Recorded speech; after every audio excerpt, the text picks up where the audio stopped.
Terima kasih Anda masih bersama kami. Bagi Anda yang baru bergabung, berikut kami sajikan kembali 3 berita utama hari ini.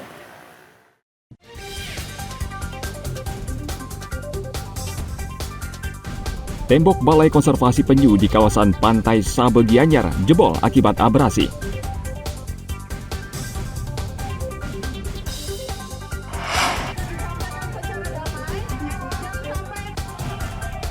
Menjelang Pilkada November mendatang, Polres Tabanan menggelar simulasi pengamanan kota.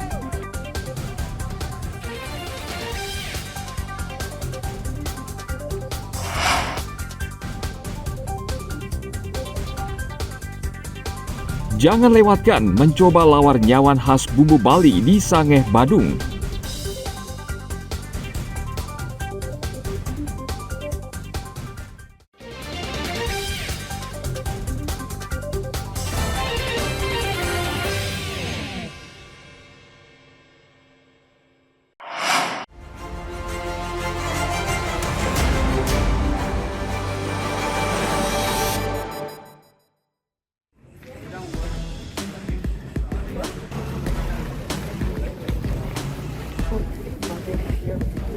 Kematian pasangan suami istri Ida Bagus Ardana dan istrinya Ana Agung Ayu Wulan Trisna di rumah di Denpasar hingga Kamis pekan lalu masih menimbulkan banyak pertanyaan.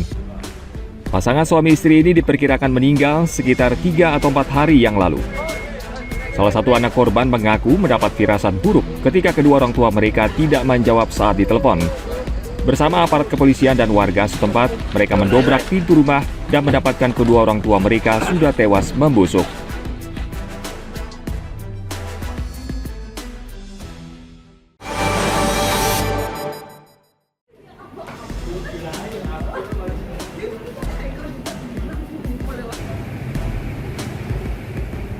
Jenazah mantan Bupati Jemberana Ida Bagus Ardana umur 84 tahun dan istrinya Ana Agung Ayu Wulan Trisna usia 64 tahun hingga Jumat pekan lalu masih di Rumah Sakit Umum Pusat Profesor Ngurah Denpasar.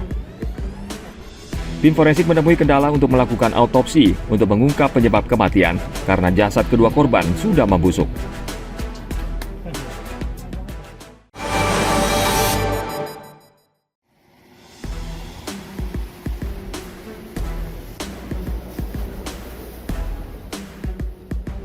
Memasuki musim kemarau, kasus kebakaran lahan di Kecamatan Kubu Karangasem meningkat.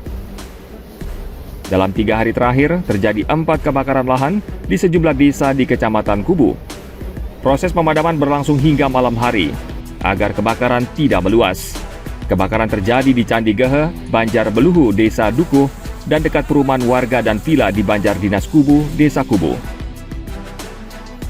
Dinas Pemadam Kebakaran dan Penyelamatan Kabupaten Karangasem memerintahkan seluruh armada pemadam kebakaran siap siaga karena saat ini sudah memasuki musim kemarau.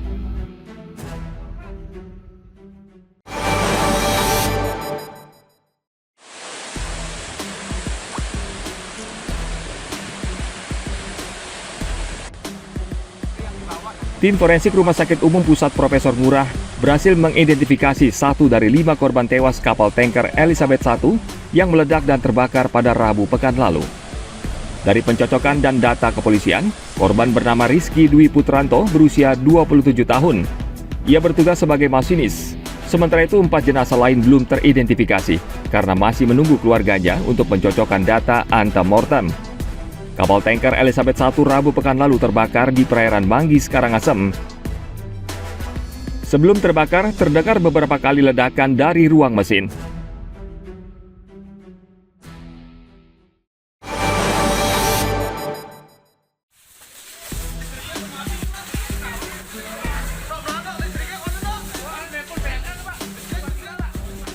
Kebakaran hari Minggu lalu menghanguskan rumah di kawasan permukiman padat penduduk di Jalan Untung Suropati, Amlapura, Kabupaten Karangasem.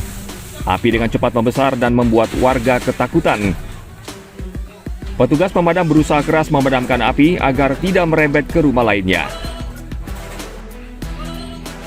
Bangunan yang terbakar ini merupakan rumah tempat tinggal dengan 2 kamar milik seorang wanita bernama Ida Ayusroni berusia 58 tahun. Tidak ada korban jiwa dalam kebakaran ini, namun seluruh harta benda milik korban ludes terbakar.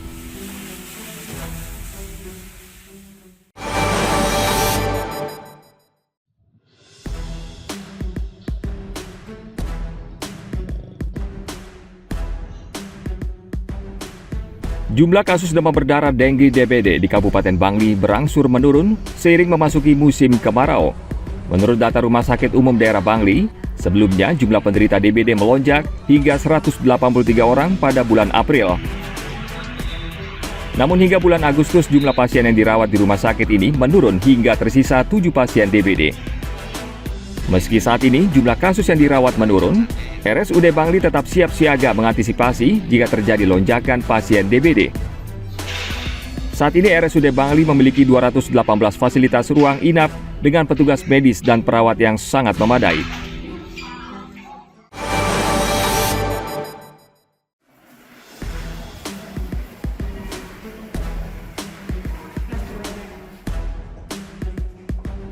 Kasus demam berdarah dengue atau DBD di Kabupaten Karangasem terus bertambah. Di RSUD Karangasem sejak awal Agustus hingga Rabu pekan lalu tercatat ada 13 pasien DBD yang dirawat. Dari 13 pasien DBD yang dirawat di rumah sakit ini, 8 pasien sudah sembuh dan diperbolehkan pulang. Selain di RSUD Karangasem, pasien DBD lainnya juga dirawat di beberapa rumah sakit lainnya di Karangasem. Untuk mencegah merebaknya kembali kasus demam berdarah, Dinas Kesehatan Karangasem terus menggiatkan fogging dan memberantas sarang nyamuk di daerah-daerah yang masuk dalam endemi demam berdarah.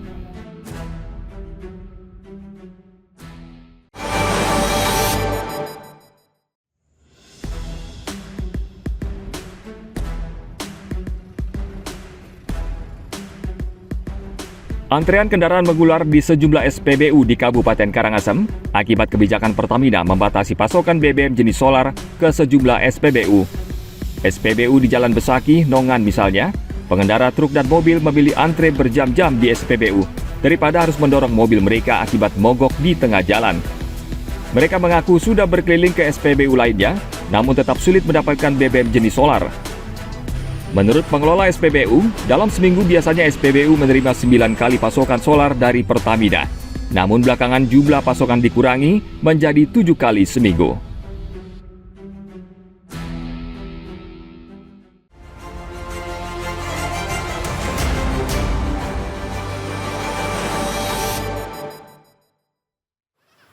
Informasi tadi mengakhiri berita Bali hari ini. Mewakili rekan-rekan yang bertugas hari ini, saya Bavani Nafaratri mengucapkan terima kasih atas kebersamaan Anda.